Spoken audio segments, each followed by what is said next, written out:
Sebuah surat undangan dari sebuah perusahaan kimia atau chemical company yang mungkin salah satu perusahaan kimia terbesar di dunia karena memiliki 100 anak usaha dengan masing-masing memiliki line produksi yang banyak pada 2 tahun yang lalu menjadi cerita kita kali ini. Perusahaan tersebut perusahaan Tiongkok. Kita tahu Tiongkok itu BUMN merupakan tools atau alat bernegara. Mengapa dikatakan alat bernegara? BUMN Tiongkok itu dikuasai oleh Partai Komunis. Jadi orang-orang politbiro petinggi partai mendapatkan posisi tertinggi dan pengendali perusahaan karena memang BUMN Cina milik partai dan mesin keuangan partai. Ingat, Tiongkok adalah negara single party country, jadi negara diperintah oleh partai. Jadi saya pilih-pilih sekali di dalam bermitra, hanya mau dengan swastanya Tiongkok, bukan BUMN-nya Tiongkok. Perusahaan yang mengundang saya datang adalah perusahaan swasta kimia terbesar milik swasta di Cina. Sebuah undangan first class, mulai dari keberangkatan, penjemputan, penginapan, semua fasilitasnya first class. Saya cukup heran karena saya tidak mengenal mereka. Mau cari data mereka via internet tidak lengkap. Namun kita punya shadow di sana yang kita bisa tanya. Yang mengejutkan adalah ternyata informasi siapa mereka, perusahaan kimia tersebut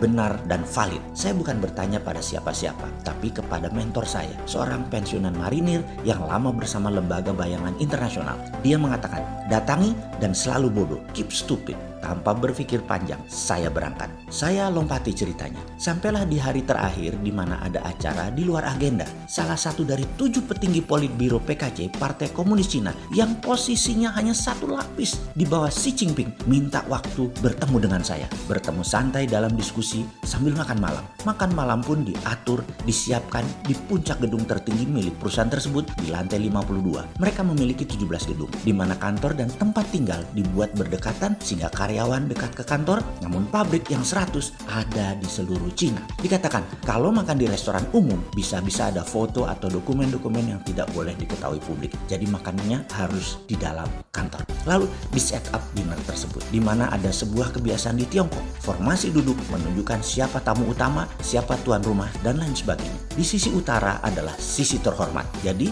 dalam round table dinner di mana saya didudukkan di sisi utara dan ini sebuah kedudukan kehormatan. Kemudian di sisi kanan saya adalah tuan rumah dan tamu kehormatan ada dalam posisi kiri sisi utara. Jadi siapapun yang duduk di kiri saya, he's the guy. Makan malam tiba.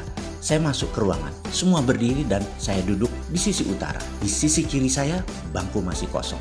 Minuman pembuka dibagikan. Tak lama kemudian, seorang berbaju jas berdiri, masuk sendirian, semua pun berdiri. Dan dia menyalami saya. Dia lalu duduk di samping kiri saya. Baru yang lain duduk, termasuk saya. Oh, ini orangnya. Ada pin kecil lambang komunis di dada kirinya, di jantungnya. Oke deh, ternyata dia fasih berbahasa Inggris. Di mana saya selama 5 hari di sana dilayani oleh 5 orang yang master degree-nya semua dari Amerika. Bahkan 3 orang dari laboratorium yang sudah pensiun. Jadi penasihat dan konsultan usianya sudah lebih 75 tahun. Mereka S1, S2, S3-nya di Eropa dan Amerika sewaktu zaman mereka kuliah dulu. Bahasa Inggrisnya kayak air, super lancar. Begitu juga sang petinggi dari Politbiro ini. Kalimat pembukanya singkat. Setelah basa-basi, kami serius untuk membangun industri baterai dan kami sangat butuh litium Anda. Saya jawab, maaf, saya tidak bisa berikan kecuali pabrik baterainya di Indonesia dengan bahan bakunya Indonesia dan tenaga kerjanya lokal Indonesia. Kalimat saya tadi membuat suasana hening seketika. Semua yang hadir mendadak menjadi berhenti bicara. Bahkan yang menyeruput minuman pembuka pun tidak berani meneguknya. Suasana hening menunggu respon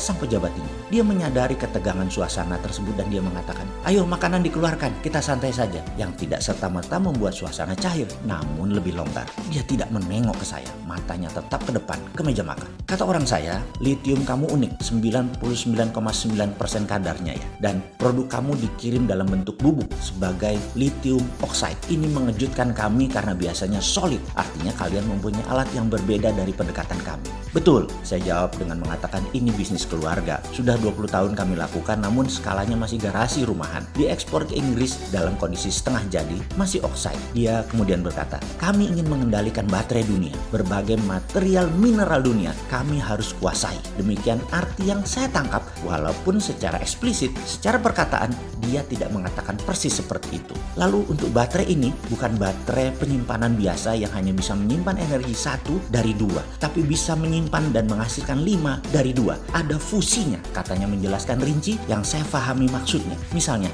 dia menciptakan power bank untuk rumah, perlu 5000 watt. Maka baterai di charge 2 jam dengan teknik fusi, maka 2 jam tadi cukup untuk memproduksi 5000 watt dan disimpan yang bisa dipakai seharian. Yang saya heran adalah mengapa dia harus turun tangan ya? Apa karena 5 hari ini saya hanya diam, keep stupid, juga ngotot tetap berpendapat bahwa pabrik harus di Indonesia, bahan baku dari Indonesia, tenaga kerja harus Indonesia. Dia hadir menjadi efek penggentar gitu ya, mau menekan atau mau membeli saya. Bagi saya, kalau mereka setuju dengan usulan saya, maka kita bisa mengcopy dan nanti buat sendiri. Indonesia jadi jawara baterai dunia. Sementara Cina dengan baterai ingin lepas dari ketergantungan energi dari batu bara dan minyak bumi. Kendala mereka tidak punya bahan baku membuat baterai. Mereka punya teknologi terapannya. Sementara kalau mereka ambil bahan dari kita hanya sebagai trader saja, tidak dapat nilai tambah dan tidak bisa menjadi pengendali. Kita harus sadar bahwa kita ini cantik, seksi, menarik, dan harus pinter. Jangan modal body doang.